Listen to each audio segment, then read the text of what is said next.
আসসালামু আলাইকুম। এখন দেখবেন সংবাদ শিরোনাম। 10,000 কন্টেইনার ধারণ ক্ষমতা সম্পন্ন চট্টগ্রাম বন্দরের নতুন ইয়ার্ড উদ্বোধন।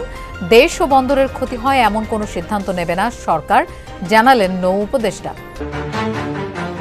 রাউজানে পুলিশের অভিযানে 7টি আগ্নেয়াস্ত্র সহ 6 জন গ্রেফতার। 2 সাজ্জাদের নিয়ন্ত্রণে চট্টগ্রামের আন্ডারওয়ার্ল্ড। রাজনৈতিক ছত্রছায়ায় সক্রিয় বিশাল বাহিনী। চট্টগ্রামে প্রাচীন মন্দিরে স্বর্ণালংকার চুরির ঘটনায় 2 ভাইকে গ্রেফতার করেছে পুলিশ। কিছু মালামাল মিললেও উদ্ধার হয়নি সোনার মুকুট। এতক্ষণ শুনছিলেন সংবাদ শিরোনাম, এখন দেখবেন বিস্তারিত। পালাবো কোথায়, দেশেই মরব। চট্টগ্রাম বন্দর পরিদর্শনে গিয়ে এমন কথাই বললেন নৌ পরিবহন উপদেষ্টা অবসরপ্রাপ্ত brigadier general doctor M Sakhawat Hossain.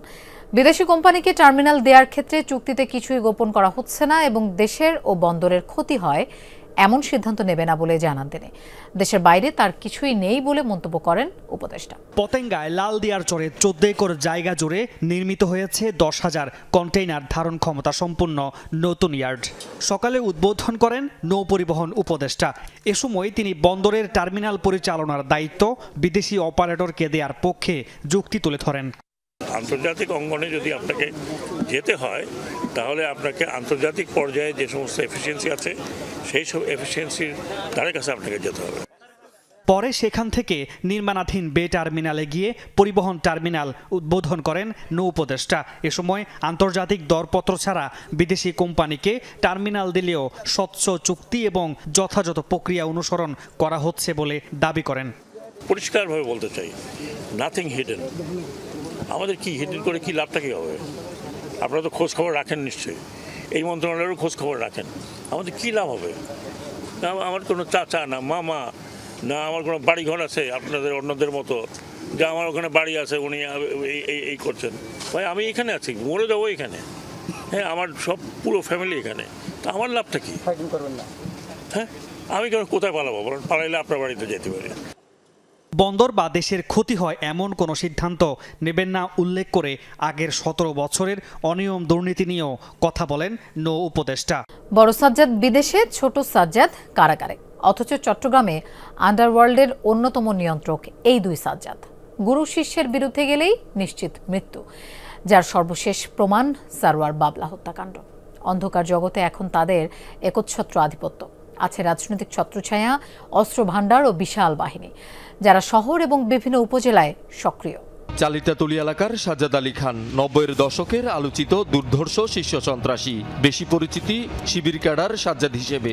2000 সালে বদধারাটে আলোচিত 8 মার্ডার মামলায় ফাঁসির দণ্ডপ্রাপ্ত। পালিয়ে প্রথমে দুবাই, পরে ভারতে গিয়ে সংসার পাতেন। সাজ্জাদকে ধরতে ইন্টারপোলের রেড নোটিশ জারি আছে এখনো। সরোয়ার বাবলা ও নুরুন নবী ম্যাকসন ছিলেন সাজ্জাদের শিষ্য। 2011 সালে অস্ত্রসহ গ্রেপ্তার হন দুজনেই। 2017 সালে মুক্তি পেয়ে চলে যান কাতারে। সেখানেও জেল খাটা বাবলাকে দেশে ফেরত পাঠালে 2020 সালে বিমানবন্দরে গ্রেপ্তার হন। 4 বছর জেল খেটে বের হয়ে 2024 সালে 27 জুলাই আবার গ্রেপ্তার হন বাবলা। 5 আগস্টের পর জামিনে মুক্তি পান। বিদেশে অবস্থানরত সাজ্জাদের সাথে বিরোধের জেরে আলাদা বাহিনী গড়েছিলেন সরওয়ার বাবলা। তখন সাজ্জাদের সেকেন্ড ইন কমান্ড হন ছোট সাজ্জাদ ওরফে বুরির নাতি। শুরু হয় 2 গ্রুপের আধিপত্যের লড়াই। 2022 সালে ভারতে ম্যাকসনের রহস্যজনক মৃত্যু হলে বাবলা একা হয়ে পড়েন। গত 15 মার্চ ঢাকা থেকে ছোট সাজ্জাদ ধরা পড়ার নেপথ্যে বাবলাকে দায়ী করেন তার সহযোগীরা। এরপর 2 দফা বাবলাকে গুলি করে হত্যা চেষ্টা ব্যর্থ হলে গত 5 নভেম্বর তৃতীয়বারে এসে সফল হয় খুনিরা। বড় সাজ্জাদ ভারতে, ছোট সাজ্জাদ জেলে, কিন্তু চট্টগ্রামের অপরাধ জগতে সক্রিয় তাদের বাহিনী। বিশেষ করে রায়হান, ইমন, খোরশেদের নাম আসছে সাম্প্রতিক একাধিক হত্যাকাণ্ডের ঘটনায়। চট্টগ্রামের শতবর্ষ প্রাচীন মন্দিরে ঢুকে প্রতিমার মুকুট সহ স্বর্ণালংকার চুরির 2 দিন পর 2 ভাইকে গ্রেফতার করেছে পুলিশ। পুলিশের দাবি দুজনেই পেশাদার চোর। তাদের কাছে চোরাই কিছু স্বর্ণালংকার মিললেও উদ্ধার হয়নি স্বর্ণের মুকুট। পুলিশের হাতে গ্রেপ্তার হওয়া এই দুজন আপন ভাই রাতের আধারে চট্টগ্রামে এক মন্দিরে ঢুকে প্রতিমার স্বর্ণালংকার ও দানবাক্সের টাকা চুরির অভিযোগে তাদের গ্রেফতার করে পুলিশ। পুলিশের দাবি, বড় ভাই আরমানের কাছে চুরির দীক্ষা নেয় ছোট ভাই আবুল হোসেন। ঘটনার দিন ভাইয়ের কথায় ভেন্টিলেটর দিয়ে মন্দিরে ঢোকে আবুল। চুরি করে প্রতিমার গায়ে থাকা স্বর্ণের মুকুট, চেইন, লকেট সহ রূপার অলংকার। প্রথমে আমরা আবুল হোসেনকে গ্রেপ্তার করি, তার বয়স হচ্ছে 26 আর আরমান হোসেনের বয়স হচ্ছে 31। তো যে আরমান হোসেন সেই হচ্ছে তার গুরু, আসলে বড় ভাই এবং গুরু। প্রিভিয়াস রেকর্ড এবং প্রিভিয়াস কন্ডাক্ট দেখে বোঝা যাচ্ছে, ক্রাইম রেকর্ড দেখে বোঝা যাচ্ছে যে তারা আসলে পেশাদার চোর। পুলিশের দাবি, চোর ধরতে ক্রেতা সাজে পুলিশ। ছদ্মবেশ ধারণ করে এসব স্বর্ণালংকার কিনতে ফাঁদ পাতলে এক পর্যায়ে ফাঁদে পা দেন দুই ভাই।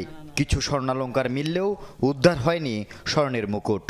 আমরা নিজেরাই ক্রেতা সেজে এই স্বর্ণ অলংকার কেনার জন্য আমরা প্রস্তাব দিই। পরবর্তীতে চোরেরা বিভিন্নভাবে পথ অবলম্বন করে, কৌশল অবলম্বন করে এবং একাধিক স্থানে আমাদেরকে ঘুরাইয়া পরবর্তীতে আমরা তাদের একজনকে ধরতে সক্ষম হই। চুরির পর দেখা যায় ওই মন্দিরে নেই কোনো সিসি ক্যামেরা, ছিল নিরাপত্তা ঘাটতি।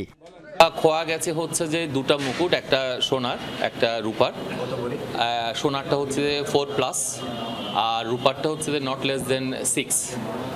আর আপনার একটা মুন্ডমালার উপর আমরা উইদিন শর্ট টাইম সেগুলি রিপেয়ার করব এবং সম্পূর্ণভাবে সিসিটিভি ক্যামেরার আওতায় নিয়ে আসবো।